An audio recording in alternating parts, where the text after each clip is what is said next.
Good afternoon. How are you? Well, it's a beautiful evening out. The Thomas Jefferson reports as part of his daily earnings that our temperature is 78, the humidity is 46, and the wind is 10 miles an hour, and there is a slight wind.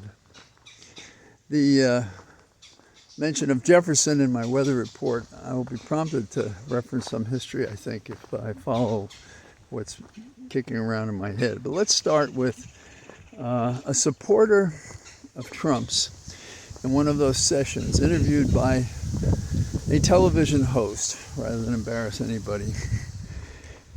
His analysis of Trump was, he took a bullet for us. Now that's pretty interesting, because his speech of hate and violence is why there was a bullet with his name on it.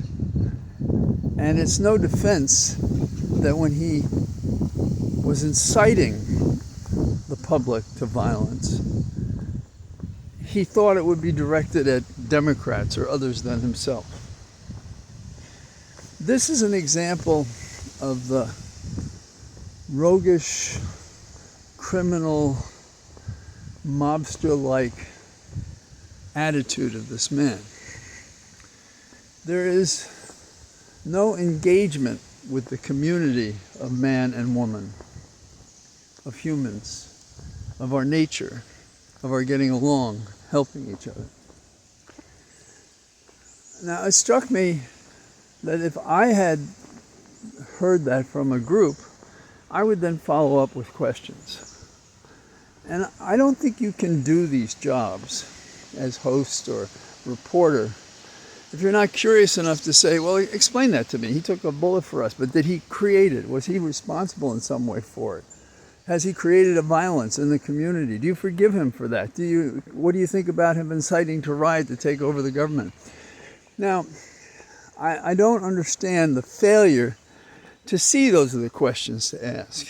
People go to the Columbia School of Journalism and other places, presumably to hone not just their writing skills, but their interview skills and what's critical to collecting material for a story, a presentation, a report, whatever. Now, I had a similar experience this morning, and maybe you're sharing my frustration, because these are obvious things. This AM, there was a speaker, Speaker Johnson, and he was on the air, and the talking heads, he was being questioned, and he wasn't being asked to justify his facts. He was quicker and talked over the woman who was interviewing him, and she pressed back, but she didn't seem to have a plan on how to do it. And he, in true Fox tradition, kept talking over her. And I don't know if the public puts up with that. They might find that annoying. But as a result, the public was given the impression that there was nothing wrong, although it was confusing, with what Speaker Johnson was saying. In particular, he was talking about how the Congress is not going to pass a bill involving abortion before the election, or after it, or maybe ever, because they don't have the votes. But was that the question to ask? Because if you cover the Hill, you know they're not going to try to do that while the election is pending. So the question is something along the lines of, hasn't Alito's decision bit you in your ass? Okay, so she could say it differently. Isn't it a fact that Alito's decision, eliminating 50 years of dominion of a woman, of her own body, of her right to privacy and freedom to be let alone, was compromised in a damaging and death-defying way by the Republicans who own this and who have a standard bearer who brags about it? How is that going to affect the members of Congress who are running this year? Because that's what you've done. Okay, maybe you don't have to have so many values laden into it. But if you're not asking these questions, what are you there for? You're lumber in a yard. You're not anything. Now, there is, in Trump's speech, always a thing, most recently, about the genetics of immigrants. You know, that it's their genetics and what they're doing and so forth. Now, Trump's family were immigrants. Why doesn't anyone, when he's sitting there, talk about his genes, his bigotry, his criminal conduct, his financial fraud, his abuse of women? Isn't he the poster child for an undeserving felon immigrant? Does he feel that he knows himself, so he knows what they'll do?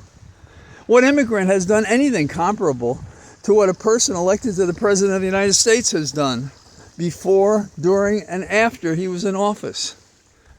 Why don't we talk about that? And I think I'll try to answer my own question too. But let me give you a couple more instances that bother me. Now, Carville's been around a long time.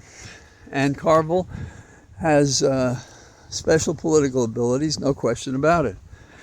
But he has been on a campaign attacking the manner in which Kamala Harris is campaigning.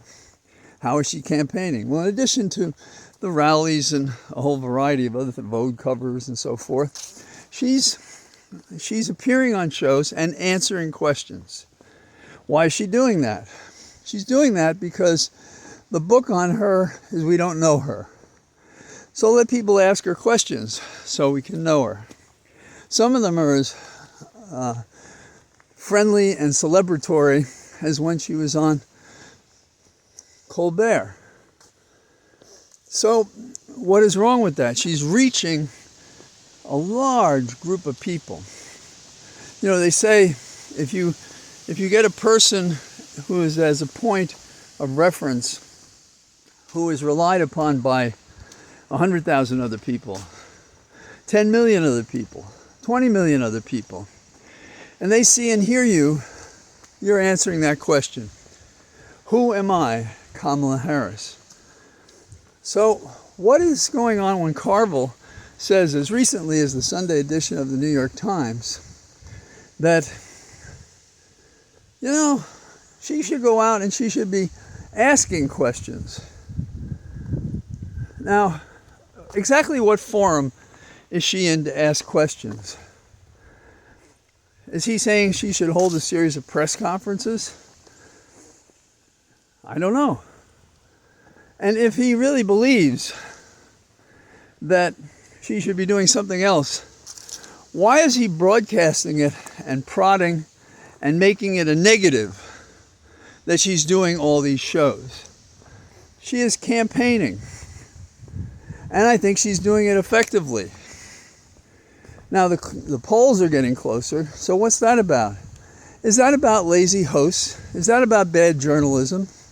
Is that about guys like Carville going around second-guessing a campaign rather than participating in some more constructive way? I asked a whole bunch of questions. And the answer to all of them, they're all leading questions. Yes, yes, yes, yes, yes. And so Carville shouldn't, well, you know, the reporters are not there to do either campaign's business.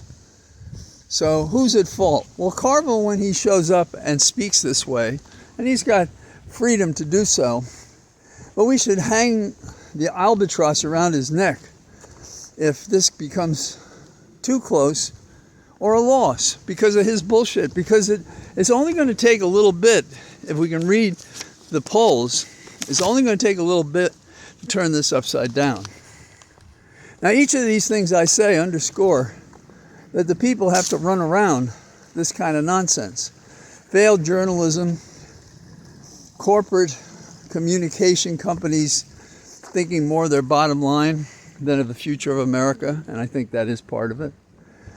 You know, we have to encourage the people to get out and vote, to crush this election and show that the polls are as wrong as when they said Truman lost and Dewey won a long time ago. Those who aren't familiar with the story, it's that the race was thought close, but when all the votes were counted, it turned out that Truman won, but there was a headline that said Dewey, his opponent, had won. Is this going to be like that? Are people lying to the pollsters? Are the polls free and fair? We have dueling polls right now. ABC has a poll which has Kamala ahead nationwide, and NBC has a poll that is the opposite. They both can't be true. If they're following mathematical models for sampling and the probabilities based on the sample and so forth and its division, there shouldn't be such a broad difference. So it's like each of those two polls impeach each other because they can't both be right. So is it a flaw in the manner in which they collect the polls? Perhaps. Now let's harken back. Trump also wants to characterize his rivals and critics as criminals. And I think he's focused on the election when Adams lost and Jefferson became the president. And I'm not going to get in the back and forth about it, but the back and forth involves a tie between Jefferson and Aaron Burr, and how were they going to resolve that?